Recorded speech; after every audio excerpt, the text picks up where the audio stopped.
je suis à Lionel Pesquer, je vais vous parler de l'échographie des adducteurs dans le bilan d'une pubalgie. L'exploration des muscles de la région médiale de la hanche concerne essentiellement les adducteurs. Il existe 5 muscles adducteurs qui ont pour origine les branches inférieures et supérieures du pubis et pour terminaison la ligne âpre au bord postérieur de la diaphyse fémorale. La fonction principale de ces muscles est l'adduction et la rotation interne de hanche. Les longs et courts adducteurs ont un rôle accessoire de flexion de hanche tandis que le grand adducteur a une fonction d'extension. On peut classer les muscles adducteurs en 2 couches, la couche superficielle avec le long adducteur qui est le muscle principal, le muscle pectiné au niveau proximal et le muscle gracile qui est le plus interne. En profondeur, on retrouve les muscles courts et grands adducteurs. Le long adducteur est le seul muscle à posséder un tendon propre, antérieur et superficiel. L'insertion proximale du long adducteur se fait à proximité du tubercule pubien et de la symphyse pubienne par le biais de fibres tendineuses et d'une anthèse fibrocartilagineuse en superficie et de fibres musculaires en profondeur. L'insertion proximale du court et du grand adducteur est uniquement musculaire. Le tendon du long adducteur est de taille centimétrique. En superficie, les fibres tendineuses du long adducteur vont fusionner avec l'aponévrose du muscle oblique externe contralatéral et les fibres superficielles distales du muscle droit abdominal. En profondeur, il est décrit une anthèse fibrocartilagineuse dont les rapports avec la capsule articulaire de la symphyse sont aussi variables. L'insertion sur la capsule peut se faire par le biais de fibres tendineuses et musculaires ou par le biais de fibres musculaires seules. L'insertion sur le tubercule pubien est habituellement uniquement tendineuse. Le tendon se prolonge en bas, en arrière et en dehors par une aponévrose à partir de laquelle se détachent 2 groupes musculaires antérieurs et postérieurs. Le long adducteur est situé en superficie du court adducteur et le recouvre presque complètement. La terminaison se fait sur la portion moyenne de la ligne âpre en avant du muscle grand adducteur.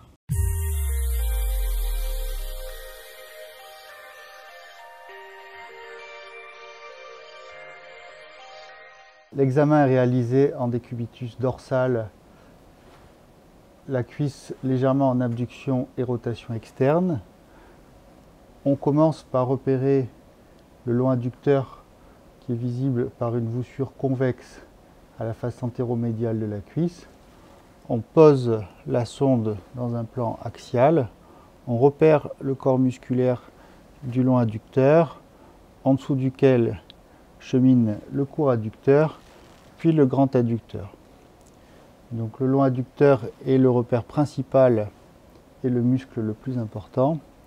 Et grâce à la technique de l'ascenseur, on va remonter progressivement jusqu'à la jonction myotendineuse afin de repérer le tendon.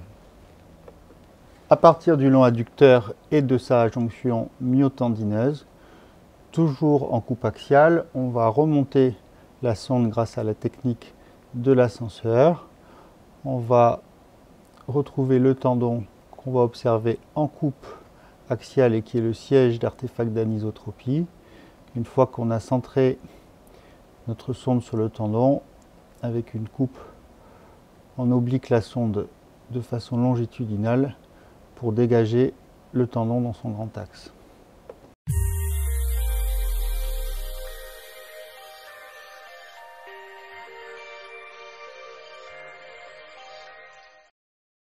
La position d'examen idéale est le décubitus dorsal avec la hanche en rotation externe et abduction.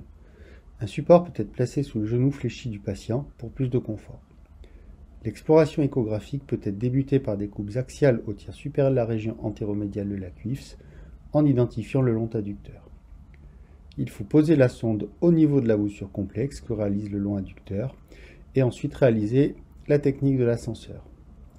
La lame aponévrotique centrale du long adducteur consiste en une image linéaire hyperéchogène, globalement transversale, qui est repérée facilement à la région antéromédiale de la cuisse. Il faut suivre cette aponévrose jusqu'au niveau proximal afin d'identifier le tendon, d'abord en coupe axiale, puis en coupe longitudinale. Une étude comparative est indispensable car le tendon est rarement strictement fibrillaire et hyperéchogène pour plusieurs raisons. Quand on explore le tendon du long adducteur, il faut faire attention à s'affranchir des artefacts d'anisotropie en modifiant l'inclinaison de la sonde, car cette anisotropie est quasiment constante du fait de l'obliquité des fibres dans les plans sagittal et axial. Chez le sujet sportif asymptomatique, de fines calcifications dans l'axe des fibres de l'anthèse ainsi que des plages de tendinose peuvent être observées et sont la conséquence de modifications adaptatives liées aux tractions répétées sur le tendon. Aussi, il faut savoir que le noyau d'ossification secondaire antéromédial du rameau pubien est parmi le dernier à fusionner, et ce jusqu'à l'âge de 25 ans. Ainsi, des irrégularités corticales à ce niveau ne doivent pas être confondues avec des séquelles d'avulsion. Enfin, au Doppler couleur, il ne faut pas confondre la petite artère superficielle avec une hypervascularisation périphérique pathologique. Dans le cadre d'une pubalgie, la lésion élémentaire à rechercher est la seconde fente. Il s'agit d'une fissure de l'anthèse du long adducteur qui se prolonge vers la capsule de la symphyse pubienne, ce qui explique la continuité entre la fente physiologique primaire et la seconde fente. Cette lésion est très spécifique chez les sujets souffrant de pubalgie et peu fréquente chez les sujets asymptomatiques.